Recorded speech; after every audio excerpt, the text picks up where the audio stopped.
pada tahun 2010 akhir, Radin menyelenggarakan hal yang sama seperti ini, membicarakan tentang Undang-Undang Advokat Nomor 18 Tahun 2003, mengevaluasi Sewindu diberlakukannya. Simposium dengan panelis lengkap memutuskan bahwa Undang-Undang Advokat gagal. Kenapa?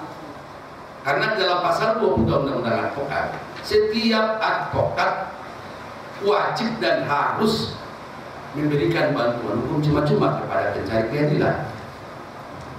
Mekanisme dan sistem daripada pelaksanaan bantuan hukum cuma-cuma oleh advokat, keluarlah peraturan Menteri Hukum dan HAM nomor 83 tentang tata cara pelaksanaannya. Namun sampai batas tahun 2010 kita lihat, kita evaluasi, itu semua hanya regulasi tanpa arti.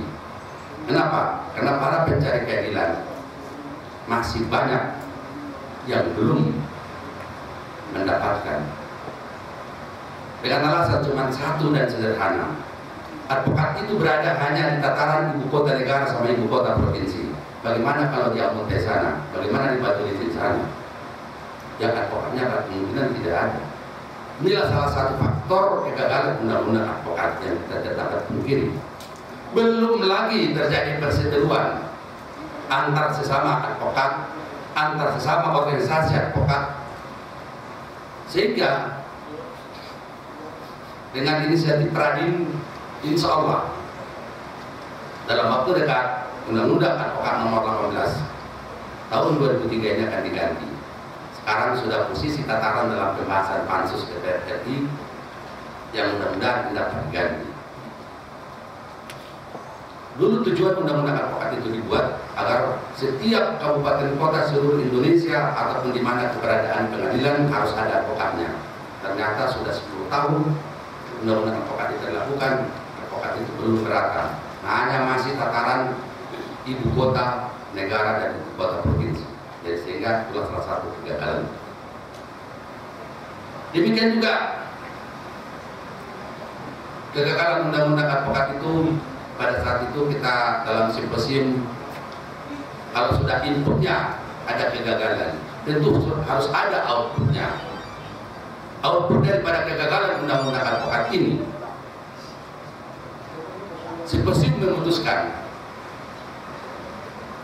agar supaya dibuat lagi undang-undang, karena pada waktu itu ada 2 versi pendapat dalam simposium, merevisi Undang-Undang Advokat segera secepatnya dan atau dibuat undang-undang baru. Namun simposium memutuskan berpendapat bahwa merevisi Undang-Undang Advokat tidak sederhana dan makan waktu, sehingga lebih tepat, lebih cepat adalah membuat undang-undang baru. Maka 2011 kita membuat undang-undang dengan namanya Undang-Undang Bantuan Hukum Nomor 16 Tahun 2011. Alhamdulillah, hanya beberapa kali sidang dibahas di DPR, di Komisi 3 DPR RI langsung disetujui seperti yang ada sekarang. Oleh karena itu, kita inventarisir dari amanat Undang-Undang Dasar 45 seperti yang disampaikan oleh Bapak Ketua Pengadilan Tinggi tadi tentang kesamaan di hadapan hukum. Bantuan hukum ini telah diatur. Regulasinya 3 regulasi mengatur tentang bantuan hukum. Namun begitu, saya tidak memahami kok Ketua Pengadilan Tinggi Banjarmasin peduli sekali, Ketua Pengadilan Tinggi Agama kok peduli sekali, jeli dan tepat membaca 3 regulasi ini. Mudah-mudahan doa kita bersama, kita harapkan ketua-ketua pengadilan tinggi yang lain berkenan seperti yang kita lakukan ini.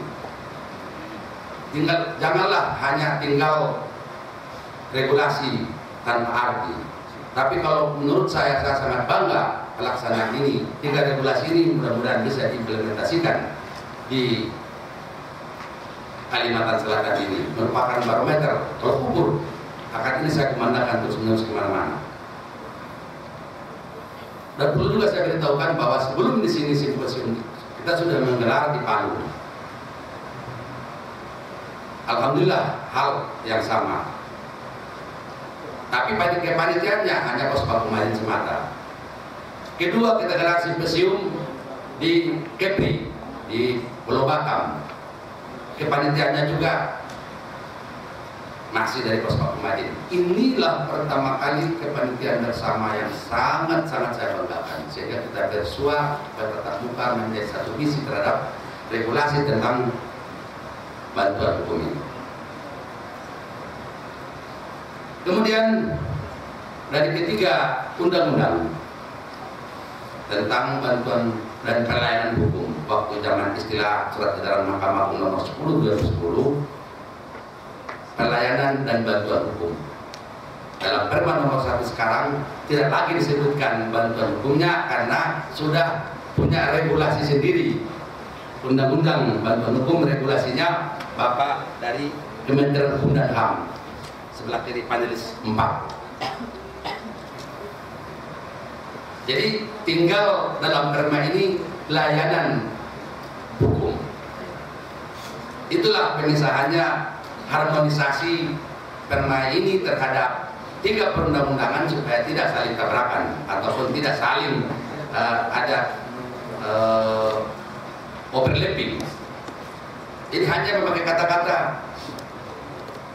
Di SEMA ada pelayanan dan bantuan hukum. Sekarang Perma ini layanan hukum, yaitu tiap pengadilan dibentuk pos pakumnya. Alhamdulillah kita dari Pos Pakumadin sudah hampir 240 pengadilan MOU. Di Pengadilan Negeri Banjarmasin